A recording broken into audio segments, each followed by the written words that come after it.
This is quite a serious video. I'm realising it's probably difficult to take me serious when I've got a Ghostbusters poster behind me, and coincidentally, I don't walk about this all the time.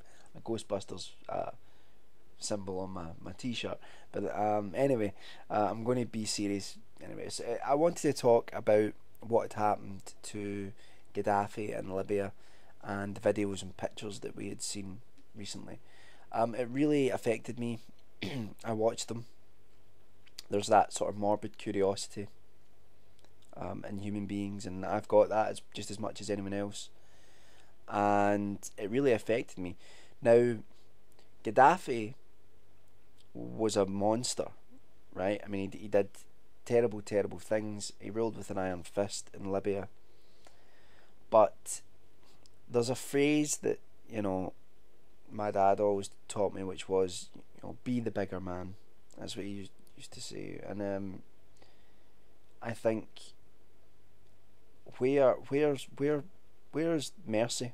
You know, if you don't know what happened, they seem to have caught Gaddafi. He seems to have been injured, blood pouring down from his head, down his neck, all over him, and they descended on him like a mob on the back of a truck, and they were like pushing him about, pushing him to the floor. I mean, this is a guy that possibly was dying at the time, and he was pleading for mercy, and no one gave him it. Now, some people are going to say,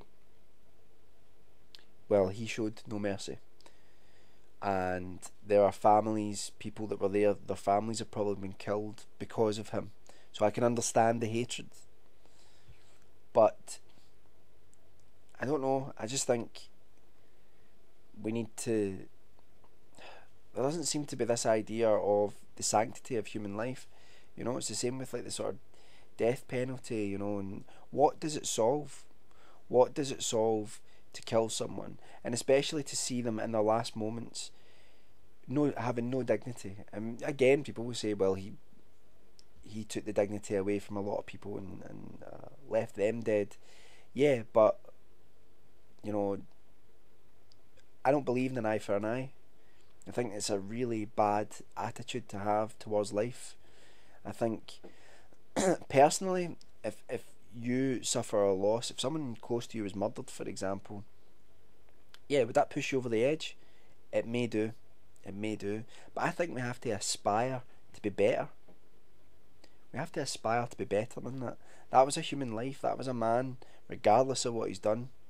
That was a man who was hounded at the end by a mob, set upon, seriously injured, obviously, probably dying.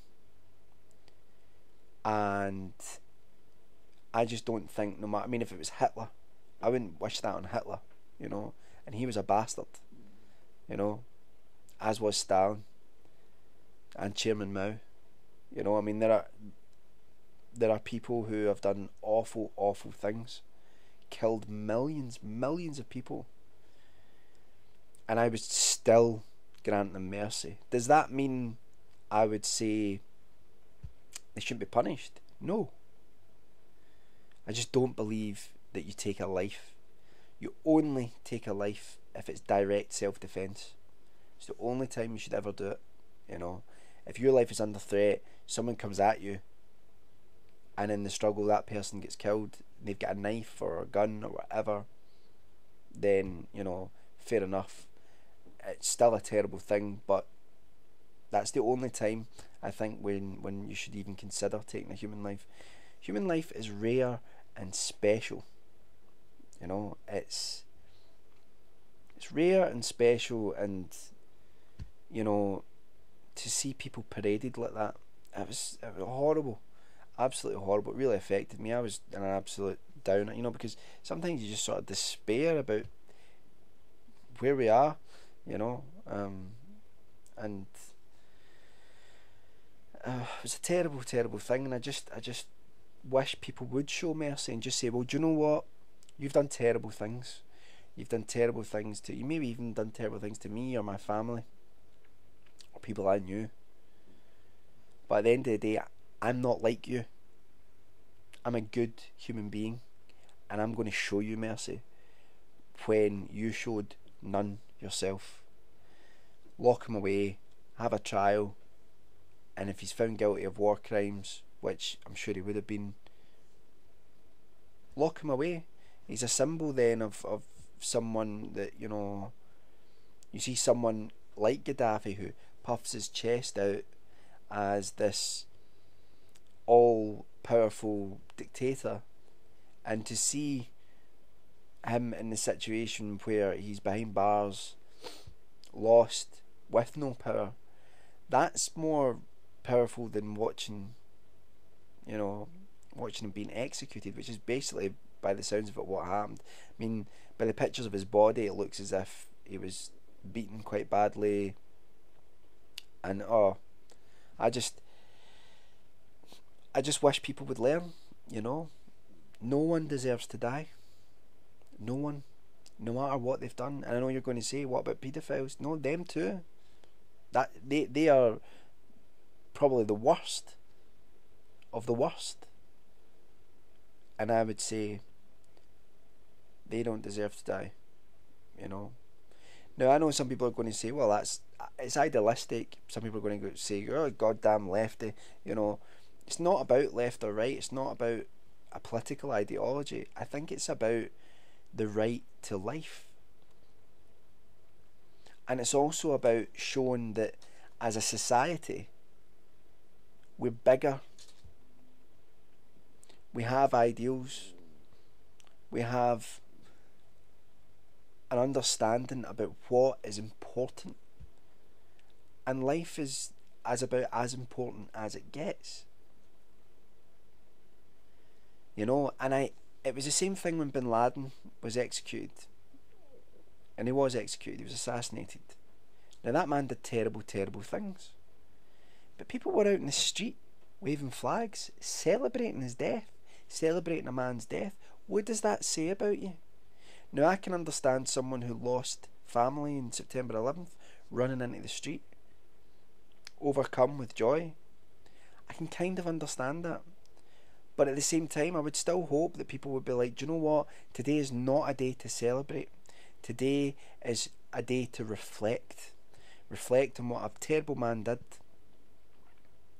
And reflect on the fact that he's now gone. Think about it. Think about how far we've come and the mistakes that we've made. Iraq. So that's what should have happened then. But to see people parading and happy and joyous, and do you know what? The state officials, they're to blame just as much. I hear David Cameron, nobody seems to be saying, other than like sort of Amnesty International, very, very few people seem to be saying, well, hold on a minute, those pictures were disgusting, regardless of what he's done. He was a human being. No matter what he's done, those pictures were disgusting. We want to find out what happened. You never find out what happened. At the end of the day, it's done and dusted. It's one of those things. It's terrible, but it's one of those things. And Libya is so fragile now because it's so tribalistic. I mean, if you think that's the end of the civil war, wait till you see what's going to happen, because I think Libya is in for a long number of conflicts. And true to form in the West, will probably just abandon them and leave them to it. And that was another thing that got me, was the fact that Gaddafi was captured because the UN airstrikes took out a convoy. I say a convoy, it looked like it was only a few vehicles, and he was in one of them. And where's the line? Where's the line between saying, right, okay, Gaddafi surrounded Misrata or another city in Libya, and he's got his tanks and he's going to shell that city to death. He's going to kill everybody there. Okay, what we'll do, if any tank or any tank or anything like that gets within firing range of that city, we'll take it out. Airstrikes, gone. And anytime anybody's going to start shelling civilian areas, will do that. Now that's one thing to say that, and then another thing to say to take part in regime change, which is what the UN did. Regime change. I mean, they tried to assassinate Gaddafi months ago. You know. I mean, it's they stopped him. They stopped him from escaping, and they let that happen when he was being paraded like that. Now, I just look at all the troubles that we've got. You think the troubles in Afghanistan are going to be over anytime soon? Once we leave, you know, Afghanistan's a country full of different peoples who have been fighting for thousands of years. Invaders. It's not going to be over. Do you think Iraq, a country that is a false entity, it was put together after the Treaty of Versailles, full of different peoples who want their own independence, like the Kurds who have been treated terribly? Do you think once we leave there, that's going to be sorted? You know, we constantly tinker in other nations' affairs, and what happens? It bites us in the ass. And why do we tinker? Well, I tell you what, it would be nice to believe that we tinker in other people's affairs because we have a morality about ourselves, and we're like, you know, we can't let genocide happen. But it's not to do with that. It's to do with oil, money. The amount of money that's been invested in the last few years when Gaddafi stretched out their hand and tried to get the West involved in Libya, and that's what's happened. Libya's been opened up now, and all that money's there. That's why. Why did we go to Iraq? Oil. Why are we ignoring Bahrain, Syria, Saudi Arabia, other places where these same things were going on? But no, we went into Libya, and that will bite us in the ass, because it always does. You know. Now, just because you can't do everything doesn't mean you should do nothing. I don't know where the line is. I don't know where the line is. You know, do you intervene? I don't know. I don't know where the line is. Some people would say never intervene, unless it's like nuclear weapons and you really fear for the safety of other countries. Never intervene. Let them do their thing. You can put sanctions on the country if you want, but don't intervene militarily. I would say if you're going to intervene, you intervene as peacekeepers. You never intervene for regime change, and that's what the UN did. Anyway, so getting back to the topic, Gaddafi, you know, no one deserves to die. You know, people that are out there in America when there's like someone's executed, a murderer's executed, and it's not even family members, people have got nothing to do with it, and they're outside waving flags saying, you got what you deserved, you know. And I tell you something, that's not a dig at America, and it happens in loads of other countries. And by the way, there's a few people that would like to bring back capital punishment here. You know, nobody deserves to die. And if it does mean spending a little bit of money to keep them locked up so that we can learn from it, learn from the experience and move on and try to be more positive, then fair enough. It's worth it. You know, because we have to be bigger. We have to show that we believe in the sanctity of human life, that it's important, and that it should be protected at all costs. And no matter what anyone does, they do not deserve to die, and they certainly do not deserve to die in a way where they're paraded and set upon by a mob. They don't deserve it. I understand the hatred that would be there from what he's done, but humanity's got to aspire to be much greater. Much greater. We cannot give in to our primal feelings of violence and aggression and hatred. They're all primal things that we needed to survive early on in our evolutionary state. We needed them. We don't need them anymore. They are artifacts of a bygone era.